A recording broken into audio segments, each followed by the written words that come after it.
왜인지 모르겠지만 당신은 늘 지쳐 있습니다. 아무 일도 하지 않았는데도 이미 하루를 다 써버린 것처럼 말입니다. 실패한 것도 없고 게으른 것도 아닙니다. 오히려 잘 버텨왔습니다. 그런데 묻고 싶습니다. 그 잘 버팀은 정말 당신의 선택이었습니까? 우리는 모르는 사이 사람들이 원하는 모습으로 조금씩 조정된 삶을 살아갑니다. 맞추고 설명하고 참으면서요. 그리고 어느 날 문득 이렇게 묻게 됩니다. 나는 언제부터 내 인생을 대신 살아주고 있었을까? 쇼펜하우어는 말합니다. 고통은 실패에서 오는 게 아니라 너무 잘 적응한 삶에서 시작된다고. 이 이야기는 더 잘 사는 법에 대한 것이 아닙니다. 사람들이 원하는 나로 평생을 살지 않아도 되는 이유, 그 조용하지만 치명적인 진실에 대한 이야기입니다. 사람들의 기대는 처음부터 무거운 얼굴로 다가오지 않습니다. 그것은 대개 친절한 말의 형태를 띱니다. 너라면 할 수 있을 것 같아. 넌 원래 그런 사람이잖아.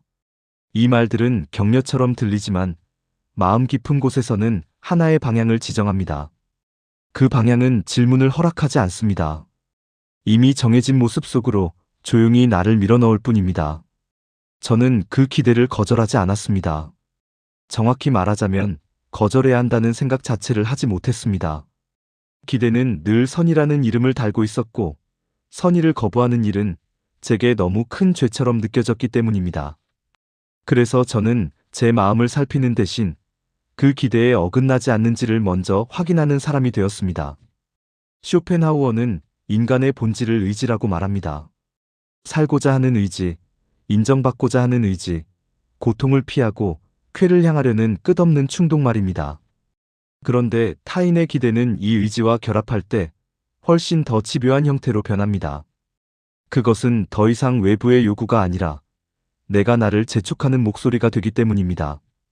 어느 순간부터 저는 스스로에게 이렇게 말하고 있었습니다. 이 정도는 해야지. 여기서 멈추면 실망시킬 거야. 이 문장들 속에는 나라는 주어가 있는 듯 보이지만 사실 그 말의 주인은 이미 제가 아니었습니다. 타인의 기대가 제 목소리를 빌려 제 안에서 말을 하고 있었을 뿐입니다. 이때부터 고통은 미묘한 형태로 바뀝니다. 분명 아무 일도 일어나지 않았는데 마음은 늘 긴장해 있고 쉬고 있어도 쉬는 느낌이 들지 않습니다. 무언가를 하지 않을 때조차 이래도 괜찮은가라는 생각이 따라붙습니다. 의지는 멈추지 않고 멈추지 않는 의지는 반드시 고통을 낳습니다. 저는 한동안 이 상태를 성실함이라고 착각했습니다.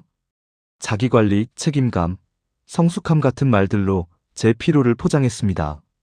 그러나 쇼펜하우어의 문장을 떠올리며 조용히 제 마음을 들여다보았을 때 그 안에는 성숙함보다 두려움이 더 많이 자리하고 있었습니다. 기대에 부응하지 못했을 때 잃게 될 것들에 대한 두려움, 실망을 안길지도 모른다는 불안, 그리고 무엇보다 기대가 사라진 뒤에도 내가 여전히 가치 있는 존재일지에 대한 확인할 수 없는 공포 말입니다. 이 두려움은 저를 더 바쁘게 만들었습니다. 생각할 시간을 주지 않기 위해서, 느낄 틈을 만들지 않기 위해서 저는 계속해서 무언가를 해내는 사람으로 남아있으려 했습니다.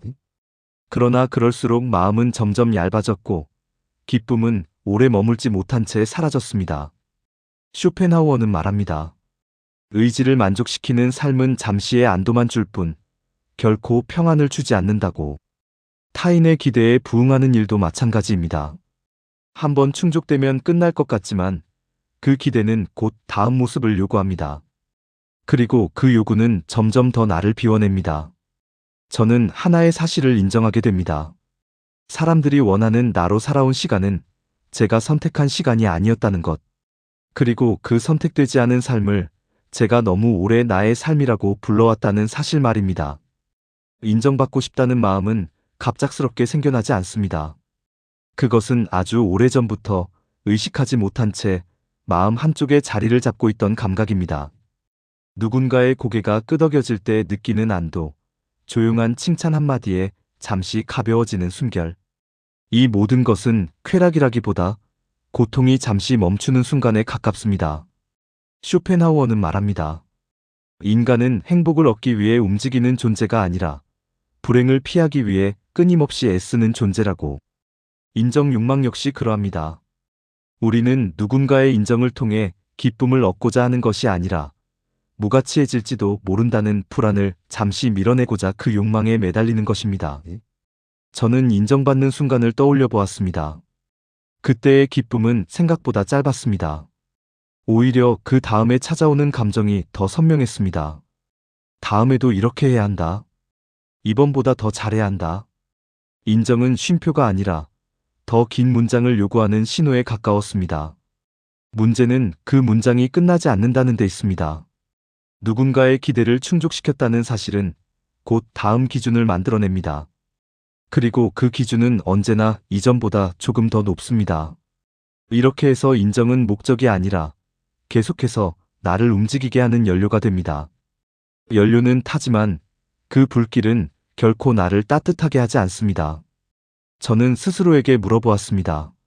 만약 아무도 나를 바라보지 않는다면 나는 지금과 같은 선택을 할까? 이 질문은 의외로 대답하기 어려웠습니다. 왜냐하면 제 선택의 많은 부분이 이미 보여질 나를 전제로 이루어지고 있었기 때문입니다. 인정받고 싶은 마음은 종종 이렇게 속삭입니다. 이 정도 노력은 당연해. 참는 게 어른스러운 거야. 그 목소리는 합리적으로 들리고 그래서 더 위험합니다. 그 속삭임을 따라가다 보면 어느새 자신의 한계를 넘어서 있는 자신을 발견하게 됩니다. 그러나 이미 너무 멀리 와버린 뒤라 돌아가는 길은 보이지 않습니다. 쇼펜하우어는 이러한 상태를 의지가 스스로를 소모시키는 과정이라고 보았습니다. 의지는 만족을 알지 못합니다. 그것은 충족되면 잠시 멈추는 것이 아니라 다른 형태로 다시 고개를 들 뿐입니다. 인정 욕망 또한 그렇습니다. 한 사람에게서 얻은 인정은 곧 다른 시선을 향해 고개를 돌리게 만듭니다. 그래서 인정은 늘 부족합니다. 아무리 많이 받아도 그 부족함은 형태만 바뀔 뿐 사라지지 않습니다. 이때 마음은 이상한 결론에 도달합니다. 아직 충분하지 않아서 괴로운 것이다. 그리고 그 결론은 더 많은 노력과 더 깊은 자기 소진을 정당화합니다. 저는 이 지점에서 하나의 불편한 진실을 마주하게 되었습니다. 인정받고 싶은 마음은 나를 사랑하기 위한 방식이 아니라 나를 의심하는 방식에 가까웠다는 사실입니다. 스스로의 존재를 그대로 두지 못하고 항상 외부의 확인을 통해서만 자신을 허락하려 했던 것입니다. 이 깨달음은 저를 즉시 자유롭게 하지 않았습니다. 오히려 더 무겁게 만들었습니다. 왜냐하면 이제는 알고 있었기 때문입니다. 제가 붙잡고 있던 것이 저를 살게 한 동력이 아니라 저를 지치게 한 원인이었다는 사실을 말입니다. 그러나 쇼펜하우어의 철학은 이 지점에서 무너뜨리기보다는 멈추게 합니다. 더 잘하려 애쓰지 말라고, 더 인정받으려 달려가지 말라고 말합니다. 그 대신 이렇게 묻습니다. 그 욕망에 반응하지 않으면 무슨 일이 일어나는가? 나를 잃어버린다는 말은 처음에는 과장처럼 들립니다. 몸은 여전히 여기 있고 하루의 일정도 크게 달라지지 않습니다. 그러나 마음은 어느 순간부터 자기 자신을 설명하지 못하는 상태에 이르게 됩니다. 무엇을 좋아하는지, 무엇을 원하지 않는지에 대한 질문 앞에서 머뭇거리게 되는 것입니다. 저는 한동안 이 머뭇거림을 피로 탓으로 돌렸습니다. 생각할 힘이 없어서 그렇다고, 지금은 바쁘니 나중에 생각해도 된다고 말입니다. 하지만 나중은 오지 않았습니다. 생각을 미룰수록 나라는 감각은 점점 더 희미해졌습니다. 쇼펜하우어는 인간을 자신이 무엇을 원하는지 정확히 알지 못하는 존재로 보았습니다. 우리는 늘 무언가를 원하지만 그 욕망의 근원을 끝까지 들여다보는 일은 거의 하지 않습니다. 특히 타인의 기대와 섞인 욕망은 그 출처를 알아보기가 더욱 어렵습니다. 그 욕망은 너무 자연스러워 보여 마치 원래부터 나의 일부였던 것처럼 느껴지기 때문입니다. 이때 마음에는 이상한 이중성이 생깁니다. 겉으로는 문제없이 기능하고 있는데 속에서는 계속해서 무언가가 어긋난다는 신호를 보냅니다. 기쁨을 느껴야 할 순간에 무덤덤해지고 쉬어도 회복되지 않는 상태가 반복됩니다. 이는 실패가 아니라 자기 자신과의 연결이 느슨해졌다는 징후에 가깝습니다.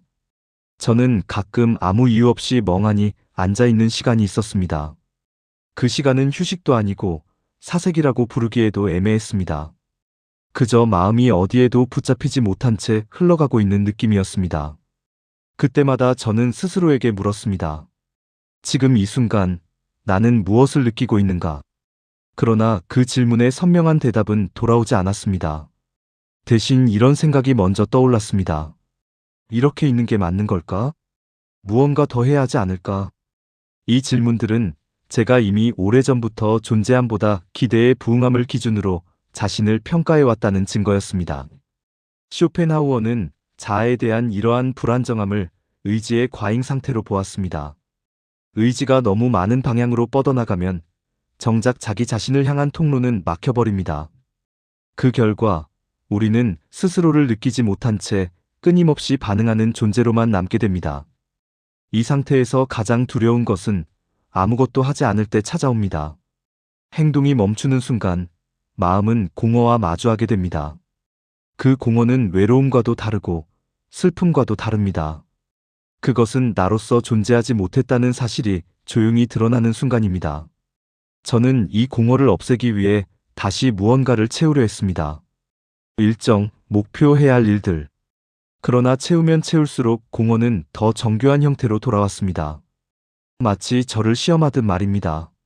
아직도 나를 보지 않을 셈인가? 저는 하나의 중요한 감각을 인정하게 됩니다. 나를 잃어버렸다는 느낌은 갑작스러운 사고가 아니라 오래된 습관의 결과라는 사실입니다.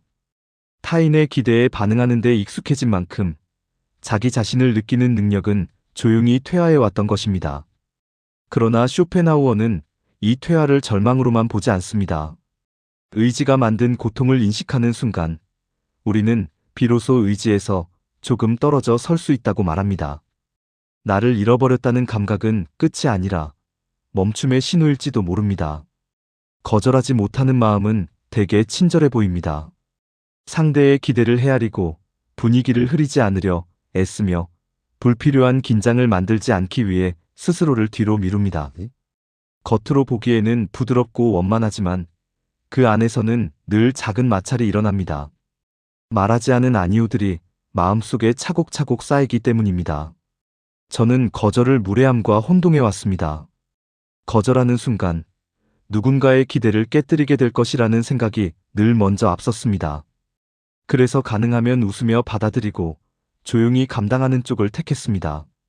그 선택이 반복될수록 저는 점점 더 많은 것을 떠안게 되었습니다. 쇼펜하우어는 이러한 상태를 의지가 외부로부터 끝없이 자극받는 상황으로 설명합니다. 의지는 본래 만족을 모릅니다. 한번 받아들인 요구는 곧 다음 요구를 불러옵니다. 거절하지 못하는 태도는 의지에게 더 와도 된다고 말하는 것과 같습니다. 이때 마음의 피로는 눈에 띄는 형태로 나타나지 않습니다. 몸이 아픈 것도 아니고 분명한 불행이 있는 것도 아닙니다. 다만 하루를 마칠 때마다 설명하기 어려운 무게가 남아있을 뿐입니다. 아무것도 하지 않았는데 지쳐있고 누구와도 부딪히지 않았는데 마음은 달아있습니다. 저는 이 피로를 제 성격 탓으로 돌렸습니다. 원래 예민해서 그렇다고 마음이 약해서 그런 거라고 말입니다. 그러나 가만히 돌아보니 문제는 예민함이 아니라 지나치게 많은 예였습니다. 하고 싶지 않은 일에도 마음이 내키지 않는 방향에도 저는 너무 쉽게 고개를 끄덕여 왔습니다. 거절하지 못하는 사람은 자주 스스로를 설득합니다. 이번만 참자. 이 정도는 감수할 수 있어. 이 말들은 위로처럼 들리지만 사실은 경고에 가깝습니다. 자기 자신의 경계를 조금씩 허물고 있다는 신호이기 때문입니다. 쇼펜하우어는 인간이 가장 쉽게 고통에 빠지는 순간을 의지가 휴식 없이 작동할 때라고 보았습니다. 거절하지 못하는 마음은 의지에게 휴식을 주지 않습니다. 외부의 요구가 들어올 때마다 즉각 반응하도록 스스로를 훈련시키기 때문입니다. 그 결과 마음은 아무것도 요구하지 않는 순간에도 스스로를 몰아붙이게 됩니다. 저는 어느 순간 아무도 요구하지 않았는데도 스스로를 재촉하고 있는 자신을 발견했습니다. 쉬고 있어도 죄책감이 들었고 아무 말도 하지 않으면 무책임해 보일까 두려웠습니다. 거절하지 못하는 습관이 이미 제 안에 자리를 잡고 있었던 것입니다. 저는 하나의 사실을 받아들이게 됩니다. 거절하지 못해서 생긴 피로는 단순한 소진이 아니라 자기 자신을 지속적으로 뒤로 밀어온 결과라는 사실입니다. 그리고 그 피로는 더 잘 적응하라는 신호가 아니라 이제 멈추어야 한다는 요청일지도 모릅니다. 쇼펜하우어는 모든 요구에 응답하지 않을 자유를 고통에서 물러서는 첫 번째 거리라고 말합니다. 거절은 공격이 아니라 의지를 잠시 쉬게 하는 행위입니다. 이 사실을 이해하는 순간 저는 비로소 다음 질문 앞에 서게 됩니다. 만약 한 발 물러선다면 무슨 일이 일어날까? 한 발 물러선다는 것은 갑작스러운 단절을 의미하지 않습니다. 모든 기대를 거부하거나 세상과 등을 지는 일도 아닙니다. 쇼펜하우어가 말한 물러섬은 의지를 끊어내는 것이 아니라 의지에 덜 반응하는 상태에 가깝습니다. 저는 처음으로 모든 요구에 즉각 대답하지 않는 연습을 해보았습니다. 바로 결정하지 않고, 바로 움직이지 않고, 마음이 어떻게 반응하는지를 잠시 지켜보는 시간 말입니다. 그 짧은 침묵 속에서 의지는 늘 같은 방식으로 움직인다는 사실을 알게 되었습니다. 불안이 먼저 올라오고, 그 다음에 책임감이라는 이름의 압박이 따라옵니다. 그러나 그 압박을 곧바로 해소하지 않아도 된다는 사실을 그때 처음으로 배웠습니다. 아무 일도 일어나지 않았습니다. 세상은 무너지지 않았고 저를 향한 시선도 생각보다 오래 머물지 않았습니다. 그 침묵의 시간은 제게 작은 자유처럼 느껴졌습니다. 쇼펜하우어는 고통이 줄어드는 순간을 무언가를 얻었을 때가 아니라 무언가에 반응하지 않았을 때라고 설명합니다. 욕망은 자극을 먹고 자랍니다. 기대 역시 마찬가지입니다. 반응이 줄어들수록 그 힘은 자연스럽게 약해집니다. 저는 더 이상 모든 기대를 제 삶의 중심에 두지 않기로 했습니다. 기대는 존재할 수 있지만 그 기대에 맞춰 제 마음을 재편성하지 않기로 한 것입니다. 이 선택은 처음에는 불편함을 동반했습니다. 익숙한 긴장감이 사라지자 마음은 오히려 허전해졌습니다. 그 허전함 속에서 오래된 두려움이 모습을 드러냈습니다. 이렇게 해도 괜찮을까? 이제 나를 필요로 하지 않으면 어쩌지? 그러나 그 두려움을 급히 잠재우려 하지 않았습니다. 쇼펜하우어의 말처럼 의지는 충족되지 않을 때 잠시 소란을 피울 뿐 결국은 가라앉기 마련이기 때문입니다. 한 발 물러서자 비로소 보이는 것들이 있었습니다. 기대는 늘 과장되어 있었고 그 기대를 지키지 않아도 상황은 대부분 그대로 유지되었습니다. 무너질 것 같던 관계나 역할은 생각보다 단단했고 혹은 애초에 그만큼 중요하지 않았을지도 모릅니다. 이 과정에서 저는 새로운 종류의 평정을 경험했습니다. 기쁨이 크게 늘어난 것은 아니었지만 불안은 확실히 줄어들었습니다. 쇼펜하우어가 말한 고통의 감소로서의 행복이 이런 것일지도 모른다는 생각이 들었습니다. 아무 일도 일어나지 않는 상태가 오히려 가장 편안하게 느껴졌습니다. 타인의 기대에서 물러선다는 것은 자기중심적이 되는 일이 아닙니다. 그것은 자기 자신에게 더 이상 불필요한 짐을 지우지 않겠다는 조용한 선언에 가깝습니다. 그리고 그 선언은 누군가에게 들려주기 위한 말이 아니라 오직 자기 자신에게만 필요한 약속입니다. 저는 더 이상 서두르지 않기로 했습니다. 기대에 즉시 응답하지 않아도 세상은 충분히 흘러간다는 사실을 이제는 알게 되었기 때문입니다.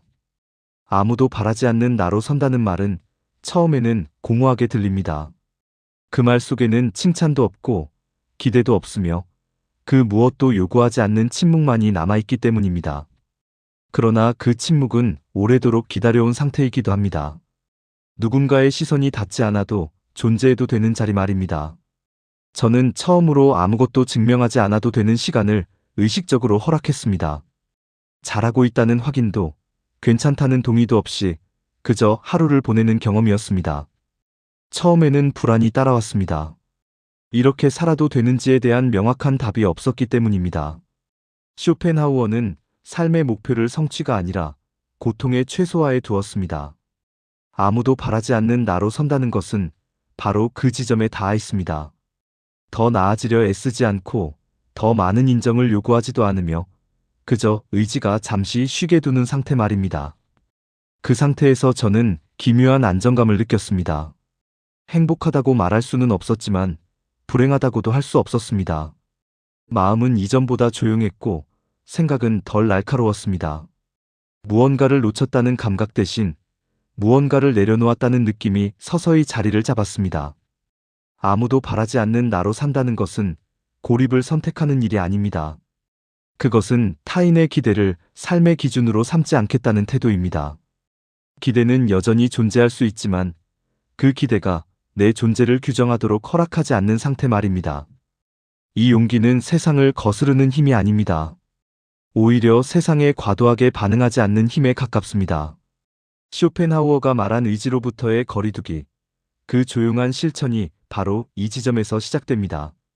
저는 이제 사람들이 원하는 나로 평생을 살지 않아도 된다는 사실을 받아들입니다. 그것이 이기적이어서가 아니라 그 길이 제게 너무 많은 고통을 요구했기 때문입니다.